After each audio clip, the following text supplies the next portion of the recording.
हैं इस वक्त ये आंकड़े के साथ आगे की 27 ऐसी सीटें जहां पर कि मुस्लिम वोट सबसे ज्यादा रहा, मुस्लिम वोट डोमिनेटिंग वोट रहा, डिसाइडिंग फैक्टर रहा। वहां पर भी ऐसे 27 सीटें हैं जहां एनडीए इस वक्त आगे चल रही है। और खास तौर पर इसमें जिक्र सीमांचल का भी आना चाहिए। सीमांचल में जहां लगभग 18% के आसपास मुस्लिम वोट हैं, वहां पर भी एनडीए आगे चल रही है। कुल 39 सीटें हैं। 39 सीटों में से 27 सीटों में इस वक्त एनडीए आगे चल रही है। मुस्लिम बाहुल ये 39 सीटें हैं जिसमें 27 सीटों पर सुधांशु जी, बीजेपी ने तो खैर कोई मुस्लिम उम्मीदवार नहीं उतारा, लेकिन आपकी अलाइज ने जरूर उतारा था। ये मुस्लिम बहुल सीटों में एनडीए की जीत, ये क्या कह रही है? देखिए, मेरा ये विचार है कि कहीं ना कहीं आज जो मोदी जी के नेतृत्व में विकास को एक सर्वस्पर्शी रूप में सब तक पहुंचाया है, तो मुस्लिम समाज के अंदर भी जो वास्तविकता में वंचित हैं, जो पिछड़े हैं, उनको ईमानदारी से दिया। हमें वोट नहीं देते थे, कोई बात नहीं, हमें वोट नहीं देते तब भी। मैं बता रहा हूं, पार्लियामेंट्री पार्टी की एक बैठक में मोदी जी थे, उन्होंने हम लोगों से कहा सांसदों के बीच में कि आप उन लोगों के बीच में जाइए और यह विचार मन में मत रखिए कि हमें वोट मिलेगा नहीं मिलेगा। वोट नहीं भी मिलेगा तो कोई बात नहीं, सरकार अपना काम करेगी। मुझे लगता है वो उस विश्वसनीयता का प्रमाण, मैं फिर कह रहा हूं, ये राजनीति में शॉर्टकट की राजनीति और ये मेहनत की लॉन्ग टर्म की राजनीति के बीच का अंतर था। शॉर्टकट की राजनीति क्या होती है? जात बिरादरी की बात करो, थोड़ा आपस में एक दूसरे के नफरत पैदा करो, फिर चंद कट्टरपंथी लोगों को साथ में लो, फिर विदेश से 2-4 बयान दिलाओ और उसके बाद सोचो कि मेरा काम हो जाएगा। तो शॉर्टकट की राजनीति का शॉर्ट सर्किट होता हुआ दिखाई पड़ रहा है। लेकिन सुधांशु जी, अनिल यादव ने सीधा पॉइंट आउट किया, आपने शॉर्टकट की राजनीति की बात की, आपने लॉन्ग टर्म की राजनीति की बात की, आपने विकास की बात की। अनिल यादव और जो बाकी महागठबंधन की पार्टियां, उनका कहना यह है कि भाई चुनाव आयोग की गड़बड़ी के चलते वो चुनाव में यह हाल हुआ है। रुझानों में बीजेपी का स्ट्राइक रेट जो 89% पहुंच गया है। रुझानों में जेडीयू का स्ट्राइक रेट 80% है, यानी कि बीजेपी का स्ट्राइक रेट 90 के आसपास है, जबकि जेडीयू का 80 के आसपास। आप देखिए, चूंकि दोनों पार्टियों ने 101 सीटों पर चुनाव लड़ा था और इस वक्त आपके सामने टैली में जो रुझान कह रहे हैं वो बीजेपी इसमें लीड कर गई है। 90 सीटों पर बीजेपी, जेडीयू 80। कांग्रेस का स्ट्राइक रेट भी प्रत्युष बताया जाना चाहिए, जहां पर सब दाई के आंकड़े में 70% के आसपास में है। एनडीए की जो पार्टियां हैं, कांग्रेस का जो स्ट्राइक रेट है वो 8% का है। बहुत शानदार है। 23 सीटें जिसमें से 20 पर चिराग पासवान की पार्टी 71% का स्ट्राइक रेट दिख रही है। 71% का स्ट्राइक रेट, 71%। जी अनिल, इस बारे में क्या कहेंगे आप? एलिगेशन आपके हैं अलहदा है, लेकिन जो सामने जो आंकड़े हैं ये भी बता रहा है कि सर कांग्रेस का स्ट्राइक रेट 8%, जबकि एलजेपी का स्ट्राइक रेट 71% है। अब यहां भी चुनाव आयोग में गड़बड़ी है।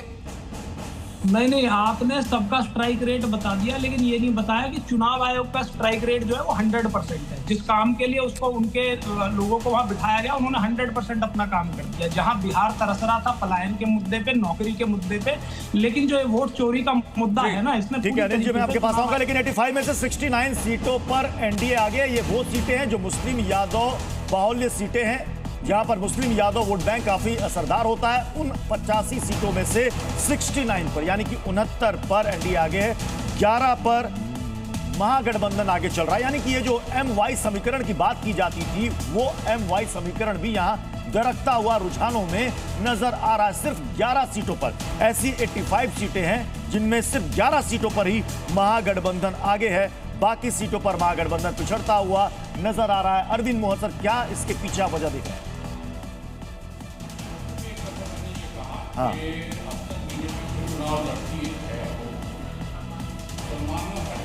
आपकी ऑडियो में कोई प्रॉब्लम आ रही है सर, मैं वापस लूं। मुकेश केजरीवाल, क्विक रिएक्शन आपका। जो अरविंद, जो अनिल यादव कह रहे हैं कि भाई चुनाव आयोग की संलिप्तता है, उनकी वजह से उनका स्ट्राइक रेट चूंकि 100% है, इसलिए हमारा 8 पहुंच गया। Strike rate. देखिए, ठीक नतीजे के समय में ऐसी बात करना, मुझे लगता है कि थोड़ा इस मामले इसको अवॉइड करना चाहिए। आपके जो भी हैं बातें वो चुनाव से पहले कही, आपके सबसे बड़े नेता ने बार बार कह रहे हैं। अनिल यादव जी, अनिल आपकी आवाज के साथ नहीं, हमें तो जनता ने हराया। जब जनता ने हराया नहीं है तो क्यों अवॉइड करेंगे? चुनाव आयोग ने हराया, धोखा कराया जनता के साथ भी और राजनीतिक दलों भी के साथ भी। लोकतांत्रिक मूल्यों की हत्या करी है चुनाव आयोग ने। 20 बार कहेंगे, 1000 बार कहेंगे, जब तक जनता को ये बात नहीं समझ आएगी तब तक कहते रहेंगे। अनिल, आपके बूथ कार्यकर्ताओं ने रिपोर्ट दी किस किस बूथ पर या किस किस सीट पर ऐसा हुआ है? हमें हाथ से दिक्कत नहीं है, लेकिन इस रिजल्ट से दिक्कत है। आपके बूथ कार्यकर्ताओं ने आपको रिपोर्ट दी किस किस सीट पर या किस किस बूथ पर ऐसा हुआ है? मुझे लगता है कि जब अगर ये बात आप चुनाव आयोग से पूछते हैं कि जो कह रहे थे, जब भारतीय जनता पार्टी के लोग कह रहे थे कि ये घुसपैठियों का वोट कटने से बच रहे हैं, जब आपके जैसे वरिष्ठ पत्रकारों ने चुनाव आयोग से पूछा कि लाखों वोट काट दिए, आप बता दो इसमें से घुसपैठिया कितने थे, तो सुधांशु त्रिवेदी अब यहाँ बता दे या चुनाव आयोग तब बता देता वहां पर, लेकिन एक ने भी जवाब नहीं दिया। समस्या इस बात की है। अनिल जी, आपके सामने विकल्प है। अनिल जी, आपके सामने विकल्प है कोर्ट का रुख करना। कोर्ट का रुख कीजिएगा।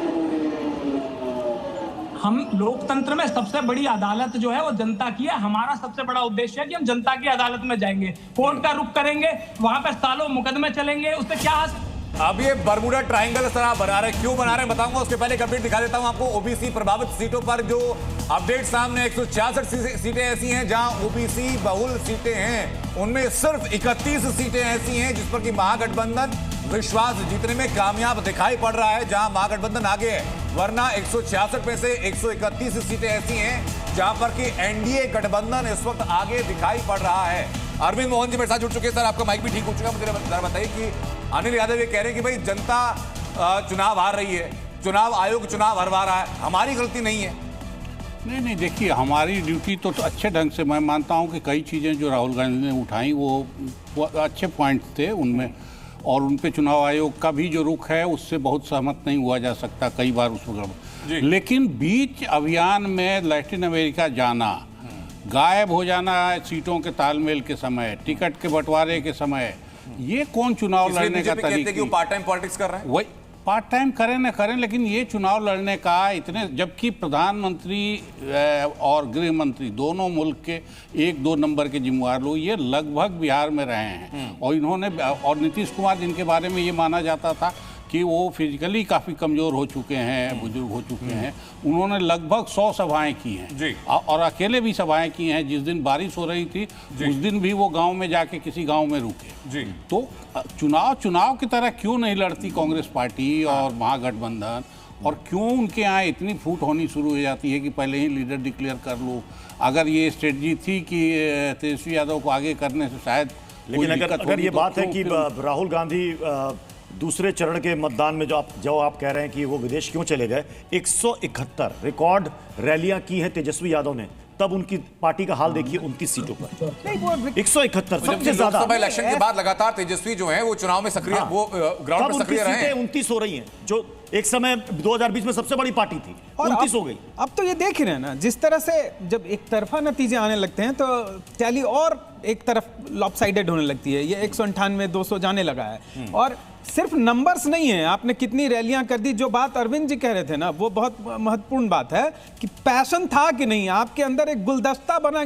ऐसा नहीं कि एक कोई चीज़ यहाँ से उठा के रख दी, दूसरी यहाँ से रख दी, वो उसमें कोहेसिवनेस नहीं होगा तो जनता नहीं स्वीकार करेगी। हो सकता है कि ये कोहेसिवनेस होता, उनके मुद्दे हो सकता है सही लगते लोगों को, और ये भी समझ में आ जाता कि आपकी बात को आगे बढ़ाने से उसमें इसी बीच छोटा सा रिएक्शन आने से चाहूंगा। मुझे बताइए कि आपने चुनाव आयोग के बारे में के ऊपर एलिगेशन लगाया, चुनाव आयोग को फिलहाल कुछ देर के लिए आप अलग कीजिए। मुझे बताइए कि जब महागठबंधन में सीटों का बंटवारा समय पर नहीं हो पाया, उम्मीदवारों का नाम समय पर नहीं हो पाया, लोगों को पार्टी सिंबल देकर के सिंबल वापस ले लिए गए, ये सब कमियां नहीं है क्या चुनाव हारने के पीछे, जो 8% का आंकड़ा पर पहुंचा है? अनंत भाई, ये ना राजनीतिक दलों में हर किसी राजनीतिक दल के साथ ये समस्याएं आती हैं, और मैं समझता हूं कि आप राजनीति को काफी समय से देख रहे हैं। एनडीए में ये दिक्कतें नहीं है, ये तो एक प्रेस कॉन्फ्रेंस साथ नहीं कर पाए थे, सीट के जो बंटवारे की पहली पीसी हो रही थी उसमें। अनिल जी, मैं आपके पास लौटूंगा।